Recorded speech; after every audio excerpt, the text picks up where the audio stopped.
Assalamualaikum warahmatullahi wabarakatuh. Perkenalkan, nama saya Selmi Kaafa dari kelas 3C. Di sini saya akan mempresentasikan permasalahan angka indeks. Untuk part yang pertama, di sini saya akan menerangkan pengertian angka indeks.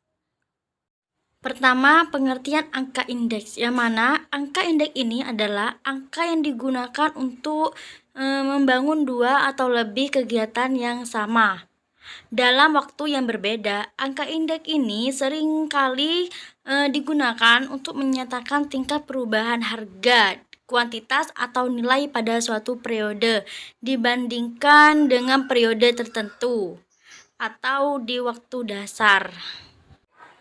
Dalam pembuatan angka indeks itu diperlukan dua macam waktu, yaitu waktu dasar dan waktu yang sedang berjalan atau waktu yang bersangkutan. Nah, waktu dasar itu di mana waktu suatu kegiatan untuk dasar pembandingan. Sedangkan waktu yang bersangkutan itu di mana waktu suatu kegiatan akan diperbandingkan terhadap kegiatan pada waktu dasar. Untuk part yang selanjutnya, yang nomor 2 adalah macam-macam angka indeks. Kedua, macam-macam angka indeks, yang mana angka indeks dalam bidang ekonomi ini terbagi menjadi 3 jenis, yaitu yang pertama indeks harga, yang kedua indeks kuantitas, dan yang ketiga indeks nilai. Nah, untuk yang pertama, indeks harga merupakan angka indeks yang digunakan untuk melihat perubahan mengenai harga barang. Perubahan yang diamati dalam barang yang sejenis maupun barang yang beragam jenis di Indonesia. Nah, indeks harga ditetapkan dari hasil pengumpulan data oleh Badan Pusat Statistik atau BPS. Caranya, masing-masing harga barang dan jasa diberi bobot berdasarkan tingkat keutamaannya. Dan indeks harga ini juga ada jenis-jenisnya, yaitu IHK atau indeks harga konsumen. Nah, indeks harga konsumen ini indeks harga yang mengukur perubahan yang terjadi pada harga eceran barang dan jasa yang dimintai para konsumen dari waktu ke waktu. Indeks harga konsumen dihitung oleh Biro Pusat Statistik. Nah, cara penghitungan IHK ini bisa memakai rumus. Nah, rumusnya IHK sama dengan P pangkat N kecil per P pangkat O kecil dikali 100, di mana P pangkat N kecil itu sama dengan harga sekarang dan P pangkat O kecil itu sama dengan harga pada tahun dasar.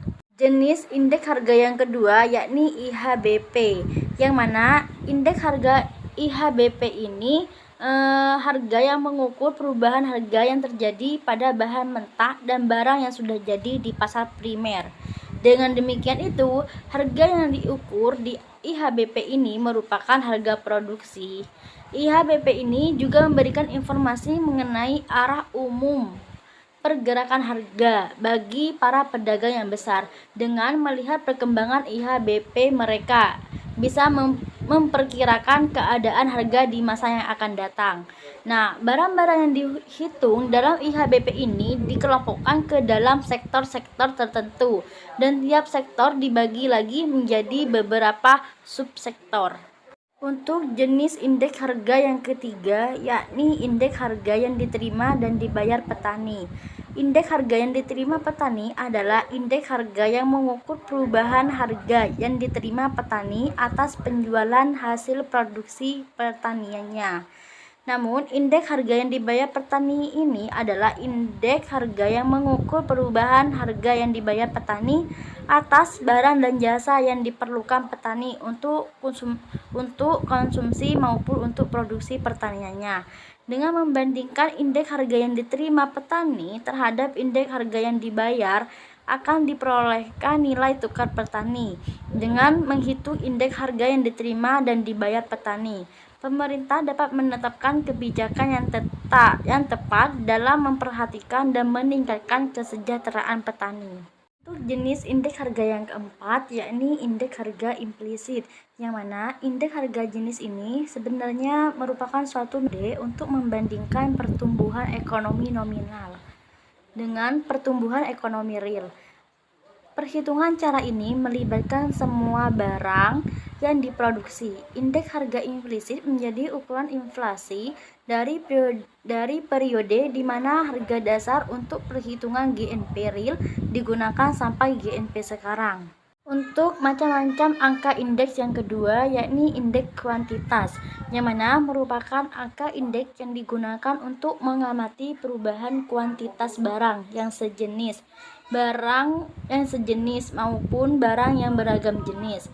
Pengamatan dilakukan dalam tahap produksi, distribusi, konsumsi, dan ekspor maupun impor. Macam-macam angka indeks yang ketiga yakni indeks nilai, yang mana merupakan angka indeks yang digunakan untuk melihat perubahan nilai uang dari suatu barang. Pengamatannya dilakukan dalam tahap produksi, distribusi, konsumsi, dan ekspor maupun impor. Untuk part yang ketiga yakni metode perhitungan indeks harga. Selanjutnya, metode perhitungan indeks harga. Secara garis besar ada dua metode perhitungan indeks harga, yakni metode tidak tertimbang dan metode tertimbang. Yang pertama, metode tidak terimbang. Metode tidak tertimbang yaitu metode yang tidak menggunakan faktor penimbang dalam menghitung indeks harga. Karena tidak menggunakan faktor penimbang, maka semua barang dianggap sama penting.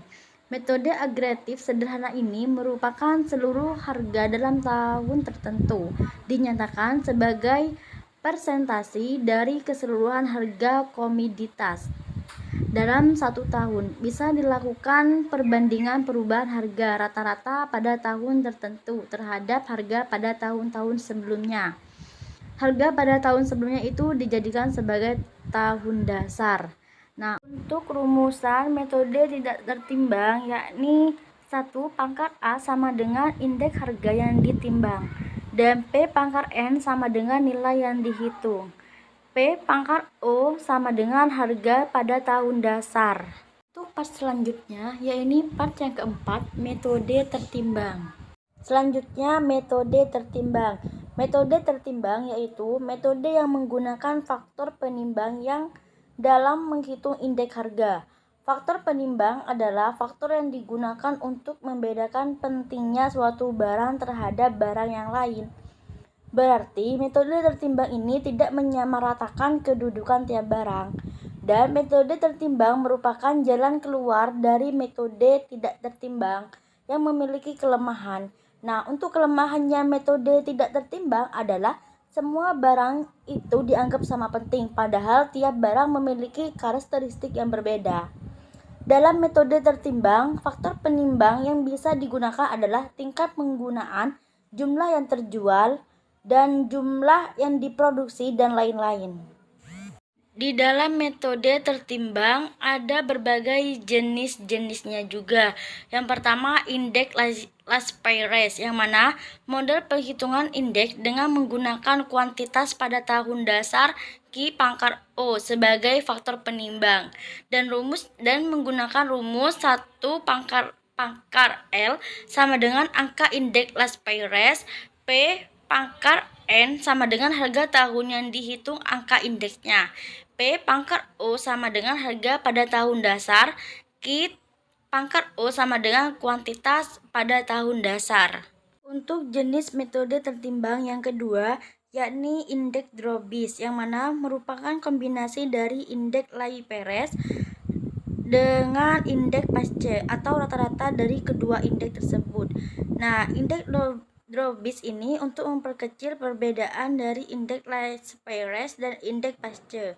Dan rumusnya menggunakan D sama dengan angka indeks Drobis, 1L sama dengan angka indeks Laspeyres, 1P sama dengan angka indeks Pasche. Untuk jenis metode tertimbang yang terakhir ialah indeks Fisher, yang mana merupakan rata-rata dari indeks Laspeyres dan indeks Pasche dengan jalan mengakarkan hasil perkalian kedua indeks tersebut, dan rumusnya menggunakan P pangkat N sama dengan harga barang pada tahun N, P pangkat O sama dengan harga barang pada tahun dasar O, Q Pangkar O sama dengan kuantitas barang pada tahun dasar O. Q pangkar N sama dengan kuantitas barang pada tahun N. 1 pangkat M sama dengan indeks harga masyal dan Edgeworth. Terima kasih dan mohon maaf jika ada kekurangan atas materi yang saya paparkan. Semoga bermanfaat. Wassalamualaikum warahmatullahi wabarakatuh.